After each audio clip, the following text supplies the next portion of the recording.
Jose Rio is on the mound for the Reds as they host the San Francisco Giants. Rio started out well here in the top of the first inning, striking out Robbie Thompson. In the bottom of the first inning, the Reds took a 2-0 lead. Jeff Reed hit a single up the middle with the bases loaded that scored Billy Hatcher and Hal Morris, making the score 2-0 Cincinnati and giving Reed 7 RBIs for the season. They made it 3-0 on a sacrifice fly in the second. Then with the score 3-1 in the bottom of the third inning, Eric Davis hit a solo home run, his 6th of the season. That made the score 4-1 Reds. That gave Davis 11 RBIs for the season. Still in the bottom of the third inning, the Reds make it 5-1 as Mariano Duncan finds a hole at short and hits a single that scores Jeff Reed. In the top of the fourth inning, San Francisco got one back. Matt Williams hit his 4th home run of the season, a solo shot to center field that gave him 19 RBIs for the year, and it cut the Cincinnati lead down to 5-2. In the bottom of the fourth, Chris Sabo retaliated with a solo home run of his own. This is his 5th home run of the season, and it gives him 9 RBIs, so the score was 6-2 Reds. Still in the bottom of the fourth inning, they increase that lead as Paul O'Neill hits his 8th home run of the year, a 2-run home run to right field, giving him 16 RBIs and making the score 8-2 Cincinnati. In the top of the 6th inning with the score 8-3, Rick Parker hit a ground ball to Chris Sabo at third base.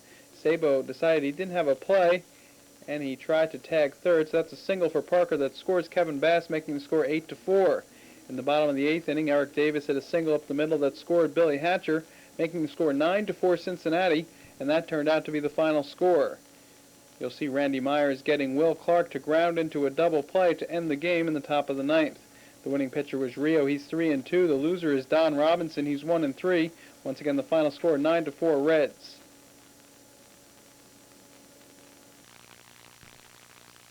Is on the mound for the San Diego Padres as they play the Braves. Here in the bottom of the second inning, he strikes out Francisco Cabrera.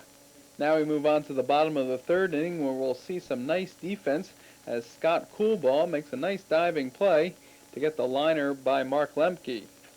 Now in the top of the fourth inning, Benito Santiago hits a solo home run to left field for the first run of the ball game. That was his 5th home run of the season, and it gave him 21 RBIs for the year.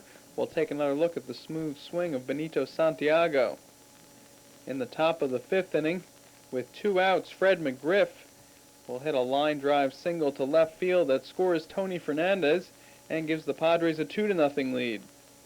That gave McGriff 26 RBIs for the season. Then Santiago came through again. This time he singles to left to score Tony Gwynn from second base and make the score 3-0 Padres.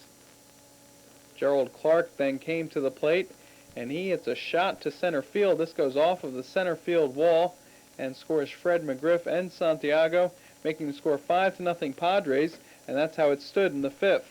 It was still 5-0 in the top of the 8th inning when Hurst came up to the plate with runners on first and third.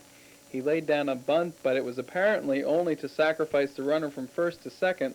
The squeeze was not on, but Thomas Howard, in a delayed start, did come in from third base, making the score 6-0 Padres. Hurst was pitching very well here in the bottom of the 8th inning. He strikes out Lonnie Smith for the second time in the game. The score was 6-0 after 8. The Padres got one added insurance run in the top of the 9th inning, so Bruce Hurst took a 7-0 lead into the bottom of the 9th, and then the Braves finally got to him a bit. Dave Justice hit a single that scored Ron Gant, making the score 7-1. And then Rafael Belliard hits a high chopper that rolls dead. This is an infield single that scores Justice, making it 7-2, but that turned out to be the final score. Hurst did get the complete game victory here. He gets Nixon to pop out to end the game. The final 7-2 Padres. The winner, Hurst, is 5-1. He pitches the complete game 6-hitter. Avery takes the loss. He's 5-2. Top of the first inning, Dale Murphy lines a double to left field on the hit and run with John Kruk on first base. Kruk comes around to score, making the score 1-0 Philadelphia and giving Murphy 19 RBIs for the season. Montreal didn't wait long before taking that run back. Here in the bottom of the first inning, Andres Galarraga slices a double to right field, also on a hit and run, this time Ivan Calderon on first base, and Calderon comes in sliding and scores, making the score 1-1. That was the score after 1 inning of play. In the top of the third inning, the Phillies took the lead on a John Kruk sacrifice fly, and then Dale Murphy hit a single up the middle That scored Von Hayes, making the score 3-1 Philadelphia. Then with the score 4-1 in the top of the fourth inning, Randy Reddy hit a single into left field that scored Pat Combs. Tim Wallach then threw the cutoff throw away, and that allowed Von Hayes to come in to score as well, making the score 6-1 Philadelphia. It also allowed Reddy to go all the way into third base. Then John Crook hit a double to left field. This goes off of the wall and left and scores Reddy easily, making the score 7-1 Philadelphia. That gave Crook 30 RBIs for the season. So Pat Combs had a 6-run lead to work with, and he was making the most of it here in the bottom of the fifth inning. You see him striking out Ivan Calderon. Calderon not too happy about this. Combs still had that 7-1 lead in the eighth inning. Then in the top of the ninth inning, John Crook picked up his third RBI of the game.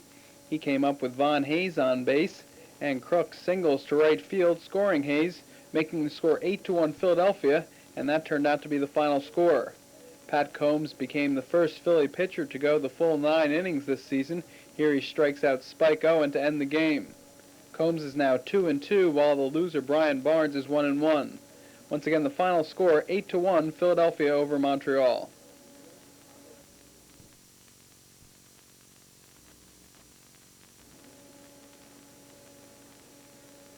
Cecil Fielder at the plate for the Detroit Tigers against Ben McDonald. The starter for Baltimore, no score in the second inning, and now there's a score.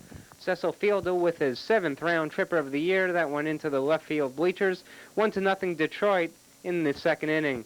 Part of a 6-run second inning onslaught for the Tigers. It's Pete Incaviglia getting a 2 RBI double. Rob Deere and Mickey Tettleton scores. That makes it 3-0 Tigers in the second versus Ben McDonald and the O's. With the score 4-0 Detroit in the second, Bob Milacki now pitching in relief for Baltimore. Will Whitaker, a 2 RBI single to center field that plates John Shelby and Travis Fryman. Whitaker goes to second on the throw. 6-0 in the bottom of the fourth when Detroit's Cecil Fielder hits his second homer of the game, 8th homer of the year. A 2-run shot. Detroit led 8-0 after 4, and Bob Milacki needs Mylanta. In the top of the fifth inning, Bill Gullickson started for Detroit, pitching to David Segui. He gets an RBI single. Joe Orsulak scores. Detroit now leads at 8-1. A sac fly makes it Detroit leading 8-2. So Baltimore's coming back in this game, right? Fat chance. In the bottom of the fifth inning, Pete Incaviglia would score on an error by Juan Bell with John Shelby at the plate. It's the ground ball that Bell lets go through the wickets, and Inky scores. 9-2 Detroit through 5. Baltimore bats in the top of the eighth with the Detroit Tigers leading the O's 9-2, and Cal Ripken Jr. uncorks his 10th homer of the year, a 2-run shot. It's now Detroit 9 and Baltimore 4. And it would be back-to-back home runs because the next man up in the order was Sam Horn. Horn versus Gullickson tells him, I'm going to hit one out too, and he does. For Horn, his 5th homer of the year, a solo blast. That makes it Detroit 9 and Baltimore 5. And that's where we are in the 9th inning of play at Tiger Stadium. 9-5 Detroit was the final. Bill Gullickson 5-2, Ben McDonald 2-3. Jerry Don Gleaton finished up, but no save.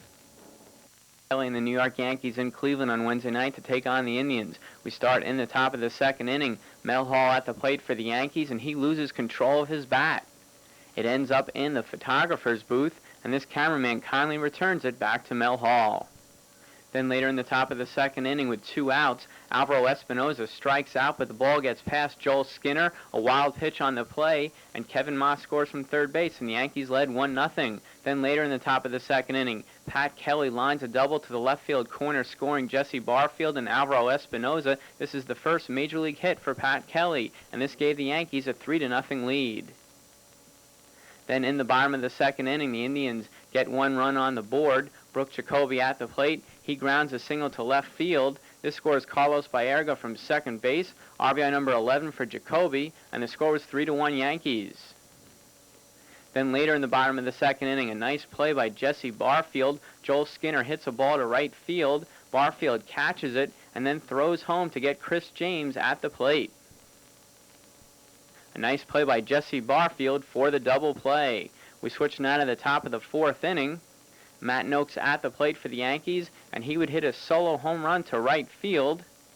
This is Noakes' 7th home run of the year, and it gave the Yankees a 4-1 lead.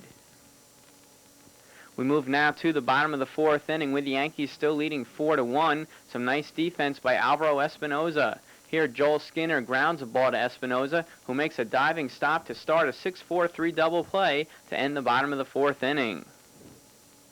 Moving now to the top of the 5th inning, the Yankees score 4 runs. Don Mattingly at the plate. He will hit a single to right field. It scores Roberto Kelly from second base, RBI number 15 from Mattingly, and the Yankees led 5-1. And on first base, Don Mattingly shows us how he did it. Then later in the top of the 5th inning, Kevin Moss will hit a 3-run home run to right field, his 7th home run of the year. RBIs number 15, 16, and 17 for Moss, and this gave the Yankees an 8-1 lead. The beneficiary of all these runs, starting and winning pitcher Tim Leary. He improves his record to 3-3. He went 7 innings, allowing only 1 run. Here in the bottom of the 5th inning, Leary strikes out Mike Huff. The Yankees defeat the Indians 8-1.